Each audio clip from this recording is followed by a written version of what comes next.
Assalamualaikum warahmatullahi wabarakatuh.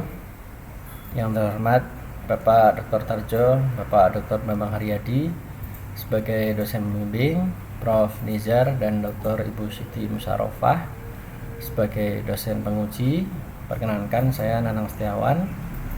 Pada hari ini akan mempresentasikan seminar proposal tesis dengan judul Creative Accounting dan Upaya Manajer dalam Mencapai Target Studi Etnografi pada Perusahaan Otomotif Nasional. Berikut adalah objek penelitian di PT Astra International Toyota Sales Operation di wilayah Kalimantan. Latar belakang kami awali dengan Sales Operation Company, di mana memiliki bisnis objektif dan juga business goals. Objektif merupakan arah dan goals adalah target, di mana target Sales Operation Company umumnya ada 4, yaitu financial, customer satisfaction, internal process, dan learning growth. Di mana diperinci financial targetnya 4 ini disebut juga dengan balance scorecard.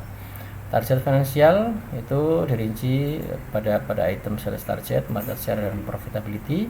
Customer satisfaction itu terdiri atas CS level dan NPS score.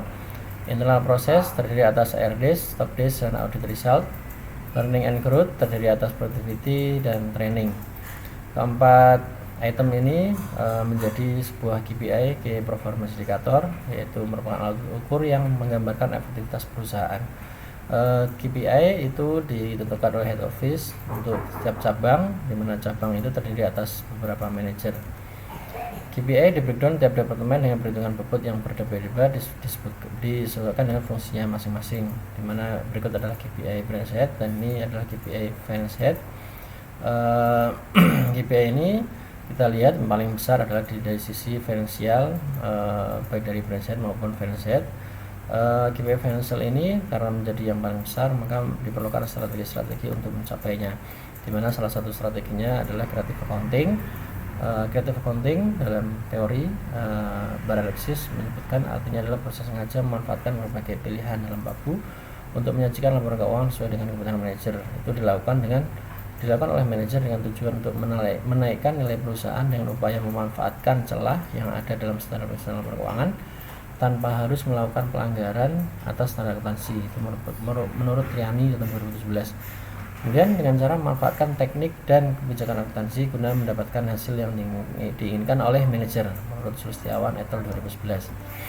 Kita lanjutkan dengan pembahasan perkembangan market otomotif nasional selama 3 tahun terakhir. Di sini kita lihat data world sales otomotif nasional dan secara umum Big Four-nya yaitu Toyota, Daihatsu, Honda, dan Mitsubishi secara umum semuanya mengalami penurunan di tahun 2020, kemudian 2021 naik sedikit. Secara umum total world sales-nya untuk total otomotif nasional tahun 2019 total 1.030.000 unit. Kemudian tahun 2020 turunnya sangat signifikan 48,3%, hanya menjadi 532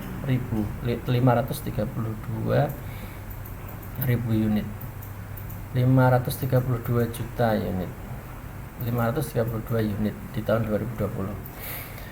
Kemudian di Juni 2021 selama 1 semester itu 393.000 unit, dan di akhir tahun 2021 diprediksi naiknya tipis dan agak berat jika kembali normal di tahun 2019. Di antara penyebabnya adalah yang pertama, di tahun 2020 mulai dari bulan Februari itu di awalnya situasi pandemi COVID-19, dan yang kedua yaitu pengaruh tight competition market, yaitu pasar persaingan yang sangat ketat di antara beberapa merek-merek dan juga produk-produk yang beberapa tahun terakhir yang paling besar adalah di segmen MPV low, yang di situ diisi Toyota dengan Avanza, kemudian Daihatsu dengan Xenia, Mitsubishi dengan Expander, dan Honda dengan BRV. Sebenarnya Mobilio dan BRV. Ya, ini dan di tahun ini juga terjadi persaingan lagi dengan munculnya model baru. Apa kaitannya antara tight competition market dan profitability adalah kita lihat data dulu bahwa selama tahun 2020 PT Astra International sebagai perusahaan otomotif terbesar di Indonesia itu mengalami penurunan profit senilai 68%, jadi sangat-sangat drastis dari 8,4 triliun menjadi 2,7 triliun. Penurunan 68% dari si profit, ternyata kalau kita lihat dari sisi volume itu hanya 50%, dari 536.000 ke 272.000. Jadi volume atau unit hanya 50% turun, tapi profit turunnya 68%. Kenapa? Karena kita lihat bahwa di pasar yang turun dan persaingan yang sangat ketat, maka akan terjadi perang diskon antar dealer, kemudian kenaikan biaya promosi yang meningkat. Jadi justru di profitability-nya itu tidak hanya karena pasar turun, tapi juga karena persaingan yang sangat ketat, sehingga kebijakan diskon yang sangat besar dan juga biaya promosi yang meningkat. Kita lihat financial highlight-nya pada kompetisi market yang sangat ketat, yaitu marketnya turun, kemudian prospeknya turun, unit sales turun, harga stabil kecuali kalau model baru akan cenderung naik. Kemudian revenue-nya juga turun, diskon lah pasti akan naik karena untuk mencari prospek memenangkan pasar. COGS-nya akan sama, OPEX juga akan naik, sehingga profitnya itu akan lebih tinggi dibandingkan penurunan unit sales. Kita lihat dari si target, bagaimana dengan target? Ternyata target itu tidak mungkin turun, jadi target itu akan selalu naik. Target awal tahun akan terus dipakai sampai akhir tahun, dan setahun selalu akan naik. Sesuai dengan dari Simbolon tahun 2013 juga menyatakan bahwa dalam persaingan pasar yang sangat ketat pun maka tidak ada penyesuaian target dan bahkan di challenge untuk selalu naik. Nah, dengan kondisi seperti ini maka perlu strategi. Strateginya kalau Lexus kita lihat itu fokus pada keunggulan produk. Jadi dia fokus pada produk dia unggul dari sisi teknologi, dari sisi model, dari sisi kualitas dan sebagainya. Kemudian Toyota dia menggunakan strategi diferensiasi produk. Makanya Toyota itu memiliki segmen, hampir semua segmen dia punya line itemnya, line produknya. Kemudian Daihatsu dia fokus ke cost leadership. Dia mobilnya murah dan juga komposisi biayanya sangat rendah.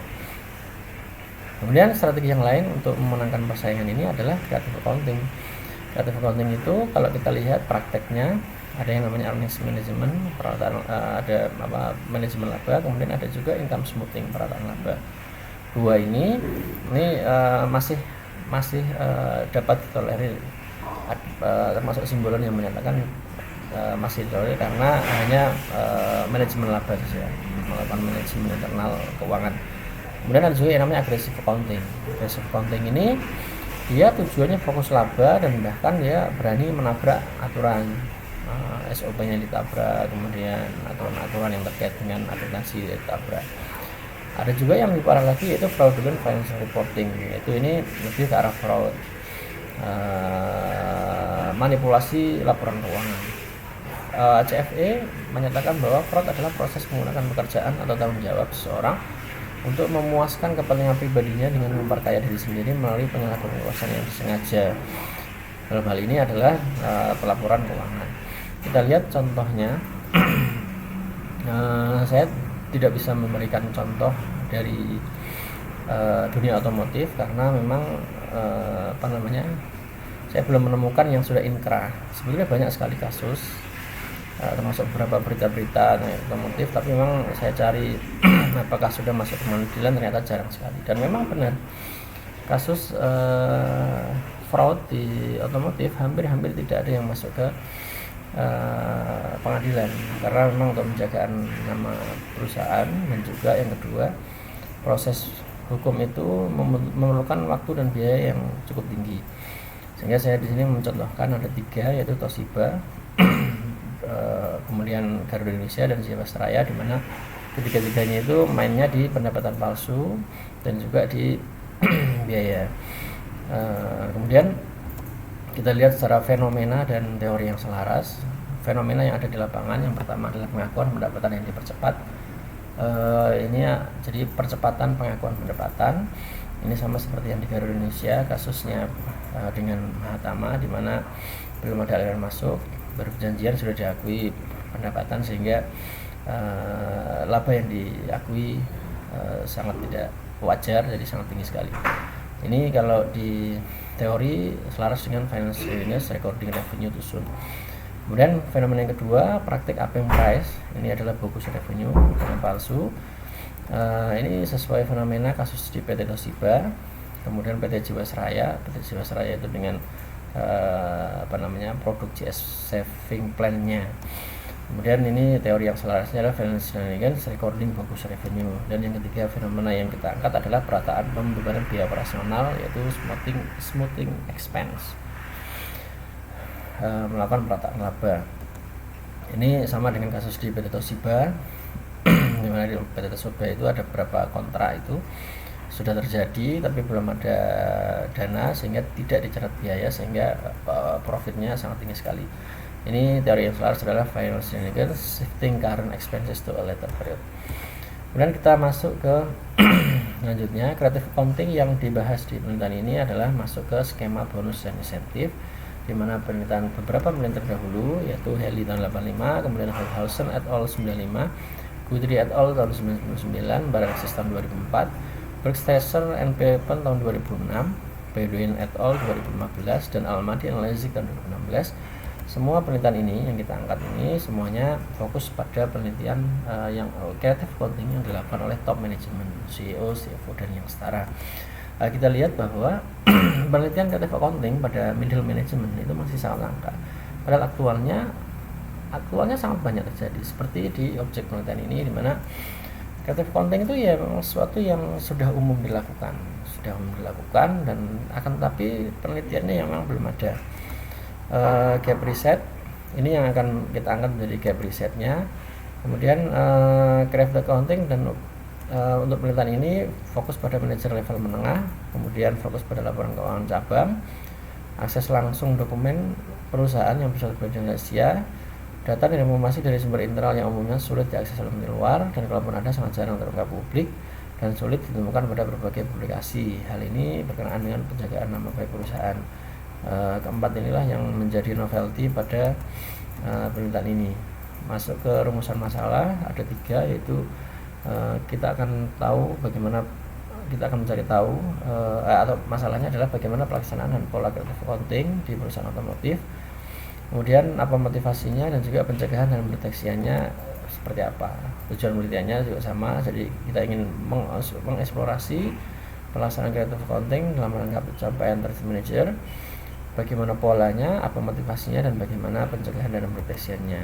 Kontribusinya yang pertama dari sisi keilmuan itu untuk menambah literatur, memberikan perluasan pengetahuan praktis atas pelaksanaan creative accounting.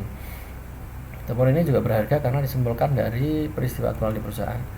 Kontribusi praktis yang pertama untuk perusahaan, maka ini membantu dalam mengatasi masalah terkait creative accounting. Kemudian memberikan rekomendasi program pencegahan dan pendeteksian sebagai program operasional. Jadi nanti kita akan memberikan rekomendasi kepada perusahaan. Tinjauan teori yang akan kita bahas di penelitian ini, yang pertama teori tentang creative accounting, kemudian dari akuntansi teori dan contracting teori, kemudian fraud teori, fraud triangle itu, kemudian the fraud tree ACFA, financial shenanigans, dan penelitian terdahulu kita angkat 7 penelitian terdahulu. Masuk ke materi penelitian, saya menggunakan etnografi, lebih arahnya ke mikro etnografi, yaitu ke fokus ke lingkup satu organisasi secara mikro, secara kecil. Kemudian pengungkapannya juga menggunakan etnografi kritis. Etnografi ini kita kami gunakan karena berdasarkan pengalaman peneliti, di mana saya sendiri merupakan bagian di dalamnya, sehingga harapannya ini bisa memberikan eksplorasi yang mendalam, kemudian pembahasan secara luas dan menyeluruh, serta penjelasan secara sistematik. Objek penelitiannya di PT AITSO wilayah Kalimantan, perusahaan otomotif. Kami menggunakan tekniknya menggunakan observasi, dokumentasi, wawancara, dan FGD. Dari observasi dan dokumentasi, insya Allah kita akan menghasilkan sumber datanya, yaitu ada laporan penjualan, data faktur penjualan, data pembukaan faktur penjualan, DP, tax declaration, hasil audit, branch financial performance, laporan OPEX, PDCA, market share, dan lain-lainnya. Itu kita dapatkan pada saat observasi dan juga dokumentasi. Kemudian wawancara dan FGD kita menggunakan 10 informan dari 6 cabang dan 2 jabatan, yaitu branch head dan finance administration head. Dari sini nanti akan mendapatkan hasil wawancara sebagai sumber data. Model kerangka berpikir kita awali dengan fenomena yang tadi, bahwa di lapangan, di objek penelitian ada praktek creative counting di mana di situ nanti ada yang levelnya awareness management, ada yang income smoothing, ada juga agresif, ada juga fraudulent financial reporting. Itu kita lihat fenomenanya. Semua itu dilakukan untuk menggapai target profit. Dan untuk mengambil datanya kita menggunakan studi etnografi dengan 4 pengumpulan data dan analisis datanya menggunakan teori. Jadi untuk mengungkap pola kita menggunakan teori financial shenanigans, earnings manipulation technique. Ada 7 di situ. Jadi 7-7-nya kita akan uji semua nanti pada saat di lapangan.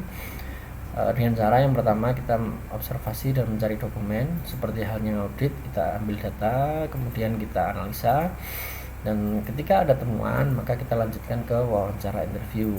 Pada saat interview misalnya masih belum cukup, kita akan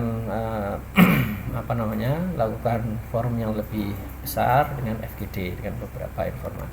Kemudian dari sisi motivasi, maka kita mengungkapnya dengan menggunakan teori fraud triangle theory, yaitu kita melihat motivasinya dari aspek pressure, kemudian opportunity, dan rasionalisasi. Setelah kita mendapatkan datanya, maka kita memberikan rekomendasi berupa prevention dan detection fraud. Dari sini harapan kita, maka fair practice-nya itu tidak ada fraud. Ya ujungnya kita harapannya tidak ada fraud di perusahaan ini. Rangka pembahasan selanjutnya rencana saya nanti ada 11 bab, diawali dengan bab 4 nanti lebih tentang sekilas pandang dari secara umum objek penelitian. Kemudian bab 5 itu nanti kita akan sampaikan mengenai target master budget dan branch financial performance sebagai laporan kinerjanya. Dari situ KPI manager kita sampaikan, ada KPI dan sesuai dengan balance scorecard, KPI branch head, KPI financial administration head, dan performance appraisal sebagai laporan kinerjanya. Kemudian kita lanjutkan dengan motivasi pencapaian target sesuai KPI manager. Jadi target motivasinya apa untuk mencapai target? Itu ada 6, yaitu motivasi pencapaian penjualan, insentif perusahaan, insentif value chain, kontes value chain, bonus tahunan, dan alpha tahunan. Kemudian prakteknya nanti kita akan melakukan uji di bab 8, ujian ada 7, kita uji semua.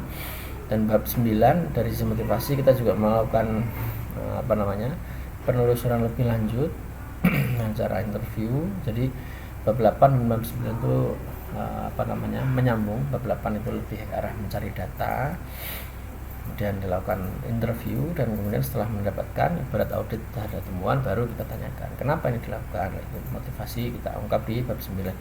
Bab 10 nanti kita berikan rekomendasi mengenai program pencegahan dan pendeteksian, dan bab 11 penutup. Sebelum mengakhiri presentasi, berikut ini kami update mengenai progres publikasi jurnal. Sampai saat ini saya sudah mengirimkan 2 jurnal ke Jurnal Sinta 2. Yang pertama bersama Bapak Tarjo dan Bapak Bambang Haryadi ke JIEP Akreditasi Sinta 2. Ini sama seperti ini sebetulnya objek yang sama di perusahaan ini, di perusahaan dengan tesis ini, tesis ke arah ke creative accounting, dan untuk jurnal ini ke fraud asset misappropriation for fraud. Di malam saya lihat progresnya masih sudah ada review dari reviewer dan sedang dipertimbangkan hasilnya oleh editor. Kemudian yang kedua bersama Bapak Nizar, Prof Nizar, ngambil judul tentang Islam, lembaga filantropi Islam, dan warning signs against potential fraud. Ini ke jurnal Share Akreditasi 2, dan tadi malam juga progresnya dalam proses review. Berikut demikian presentasi dari saya. Atas perhatiannya terima kasih, mohon masukan dan sarannya. Assalamualaikum warahmatullahi wabarakatuh.